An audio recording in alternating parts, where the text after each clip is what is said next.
7, we're going to find the zeros. We start off by setting this equal to 0 and factor. We look for a common factor. I see an x in common. So if I factor out an x, I'm left with x squared minus 12x plus 36. And I can factor what's in the parentheses. That would factor into x minus 6 squared, which I'm kind of off to the side. That actually, some of y'all would factor that into x minus 6 and x minus 6, which is x minus 6 squared.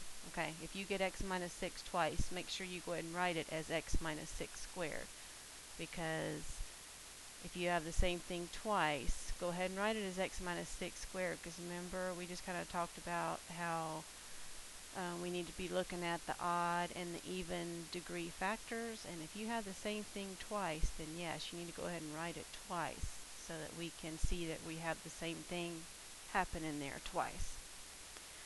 So let's talk about the zeros now.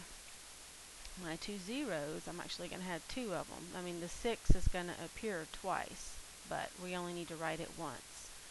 So for this factor, I'm going to have 0, and for this factor, I'm going to have 6. So my two zeros would be 0 and 6. Now, if you need to look back at your box, I don't have it beside my example, but you've got it at the bottom of your notes. X minus 6 squared was an even degree factor right here. So think about whether this 6 would be crossing or touching. This would be a touch on your graph. This x, this is an invisible 1 here, so this is a first degree, an odd factor. So this will be a cross on your graph.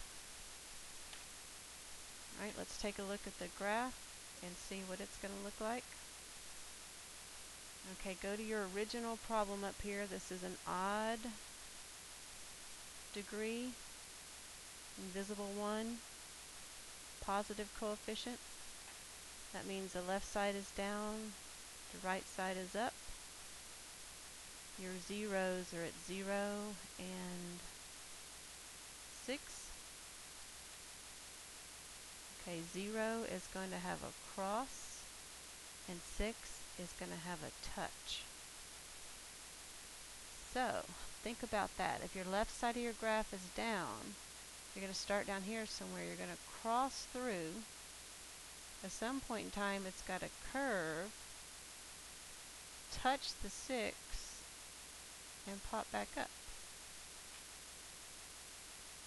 So there's a rough sketch of what the graph of that one would look like. And you know, y'all could always put this in your calculator and y equals and just see if the shape you get in your calculator matches the general shape you come up with on your paper. We will come back later and we're going to clean up this graph more. You're going to find you some extra points and clean this graph up a little bit. But for now, for today, you should be able to get a general shape of your graph using the ends, the left and the right, and using your zeros, knowing whether they cross or they touch. Okay, so let's finish up with number 8. We have one more to do. Okay, here's the last example, number 8. Let's find the zeros, set this equal to 0. Look for a common factor. There's a t in common. So that's t to the 4th minus 6t squared plus 9. Excuse me. Okay, so I have t. Alright, to factor this is going to be t squared minus 3 squared. I know there's probably a few of you thinking, where'd that come from? Okay, because this would factor into t squared minus 3 times t squared minus 3, which would be t squared minus 3. You got the same thing twice, so it's t squared minus 3 squared. So t squared minus 3 squared. Okay, now when I go set these equal to 0, instead of saying x equals, it's going to be t equals. Same thing, basically.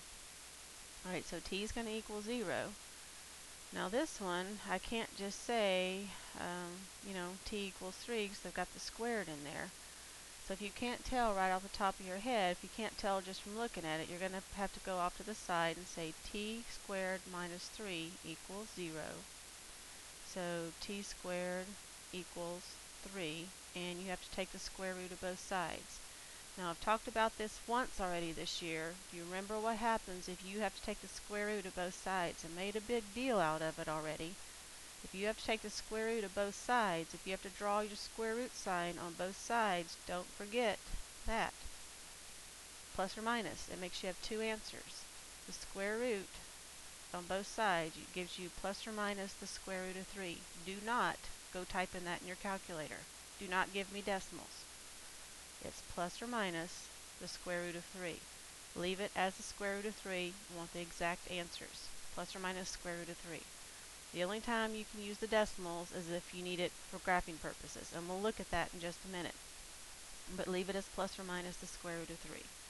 So you have three zeros. You have 0 plus or minus the square root of 3. So there's three places.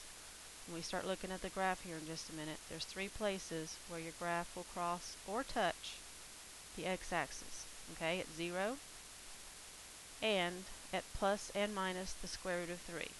So it probably would be useful to know what the square root of 3 is approximately for graphing purposes only, but I want you to leave it as square root of 3. So the square root of 3 is approximately 1.73 just for graphing purposes only. Okay, for graphing purposes only. Alright, so let's talk about touching and crossing.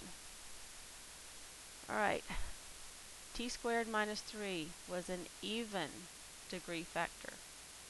So think about whether these numbers, where these are going to be crossing or touching on the x-axis. This is the third one of these we've done, so hopefully you can tell me that by now. Before I write it, I want you to think about it.